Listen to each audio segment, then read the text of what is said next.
সম্প্রতি সময়ে ঢাকায় চলচ্চিত্রের দর্শকপ্রিয় একজন তারকা হলেন সাকিব খান। কেননা এই তারকা তার কেরিয়ারে এরই মধ্যে একাধিক চলচ্চিত্র উপহার দিয়েছে তিনি তার ভক্তদের। তাই তো বলাই বাহুল্য যে তিনি তার অভিনয় গুণে তার ভক্ত অনুরাগীদের মধ্যে আলোচনায় থাকেন সর্বদাই। বাইদ আগামী দিনে এই তারকাকে অভিনয় করতে দেখা যাবে বরবাদ চলচ্চিত্রে। যদিও বর্তমানে ভারতে চলচ্চিত্রের শেষ লটে শুটিংয়ের কাজ করছে এই তারকা। মূলত সম্প্রতি চলচ্চিত্রের শুটিংয়ের আপডেট জানা যায়। কেননা সম্প্রতি জানা যায় যে ভারতের পুনেতে চলচ্চিত্রের শুটিংয়ের কাজ চলছে। মূলত সেখানে অবশ্য পুরোদমে চলচ্চিত্রের শুটিংয়ের কাজ করছে আপাতত চলচ্চিত্র নির্মাতারা। তাছাড়া সেখান থেকে মেবি চলচ্চিত্রের শুটিংয়ের কাজ শেষ করবেন তারা। ঠিক তারপর অবশ্য ৭ থেকে ৮টা দিন তারা তাদের হাতে রাখবেন। মূলত তখন অবশ্য চলচ্চিত্রের এডিটিংয়ের কাজটি দেখবে তারা। যদি তখন তাদের কাছে মনে হয় চলচ্চিত্রের অন্য কোনো অংশে শুটিংয়ের কাজ আবারও করতে হবে, তাহলে অবশ্য তারা চলচ্চিত্রের রিশুট করবেন বলে জানিয়েছে। যার প্রেক্ষাপটে এটা বলা যাচ্ছে যে এবারই প্রথম বাংলা কোনো চলচ্চিত্র রিশুট করা হবে। তাই তো ধারণা করা যাচ্ছে সাকিব খানের আপকামিং চলচ্চিত্রটি সত্যিই নতুনভাবে নতুন একটি রেকর্ড তৈরি করতে পারে। কেননা চলচ্চিত্র নির্মাতারা চলচ্চিত্রের জন্য যথাযথ সময় ব্যয় করেছে।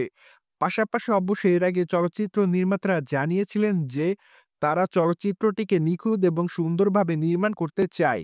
তাই তো তাদের ধারণা দর্শকদের কাছে তাদের মেকিং এর চলচ্চিত্রটি এবার নজর কাড়বে।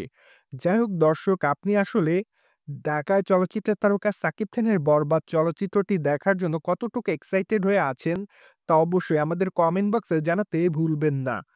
চলুন তাহলে এবার জেনে নেওয়া যাক ঢাকায় চলচ্চিত্রে আরেক তারকা আফরান নিশোর আপকামিং চলচ্চিত্র দাগি শুটিং এর কাজ কোথায় করা হচ্ছে। কেননা বর্তমানে নির্মাতারা জানিয়েছে যে তারা উত্তরবঙ্গে চলচ্চিত্রের শুটিংয়ের কাজ নিয়মিত করছে। মূলত তারা সময়ের মধ্যে চলচ্চিত্রের শুটিংয়ের কাজটি শেষ করতে চায় বলে জানিয়েছে। তাই তো নিয়মিত তারা চলচ্চিত্রের শুটিংয়ের কাজ নিয়ে ব্যস্ততার মধ্যে রয়েছে। যদিও চলচ্চিত্রটিতে অবশ্য খল চরিত্রে অভিনয় করতে দেখা যাবে শহীদুজ্জামান সেলিমকে। তাই তো বলাই বাহুল্য যে আপাতত চলচ্চিত্রটি দেখার জন্য সকল দর্শকদের মধ্যে বেশ কিউরিওসিটি লক্ষ্য করা যায়।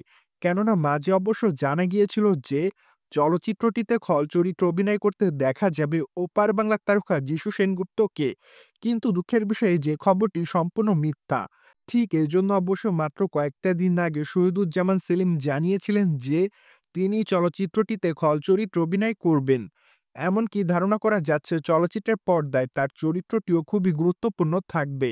মূলত তিনি তার চরিত্রের বিষয়ে অবশ্য তেমন কিছু বলেনি, কিন্তু তিনি এটুকু বলেছেন তার চরিত্রটি খুবই শক্তিশালী। তাই তো বলাই যায় যে এবার দাগি চলচ্চিত্রে গুরুত্বপূর্ণর পাশাপাশি খল চরিত্রে দেখা যাবে এই তারকাকে। বাই দ্য ওয়ে, দাগি চলচ্চিত্রে নিশুর বিপরীতে অভিনয় করতে দেখা যাবে তমা মির্জাকে। পাশাপাশি অবশ্য চলচ্চিত্রের পর্দায় আরও অভিনয় করতে দেখা যাবে সুনাইরা বিনতে কামালকে। তাই তো বলাই বাহুল্য যে এট দ্য ফার্স্ট টাইম এই ৩ তারকাকে একসঙ্গে চলচ্চিত্রের পর্দায় দেখবে সকলে। তাই তো বলাই বাহুল্য যে তাদের এই চলচ্চিত্রটি দেখার জন্য আপাতত সকল দর্শকরা খুব এক্সাইটেড হয়ে আছে। যাই হোক, আর তো মাত্র কয়েকটা দিন অপেক্ষার পালা। কেননা চলচ্চিত্রটি ঈদুল ফিতরকে কেন্দ্র করে গোটা বাংলাদেশে মুক্তি পাবে। তাই তো ধারণা করা যাচ্ছে এবারের ঈদের চলচ্চিত্রগুলো দর্শকদের কাছে নতুন মাত্রা যোগ করবে। কেননা চলিত বছর ঈদুল ফিতরকে কেন্দ্র করে বাংলাদেশি প্রেক্ষাগৃহে বেশ বড় বড় কয়েকটা চলচ্চিত্র মুক্তি পাবে। তাই তো ধারণা করা যাচ্ছে এবার চলচ্চিত্র ইন্ডাস্ট্রিটা নতুনভাবে জমে উঠবে।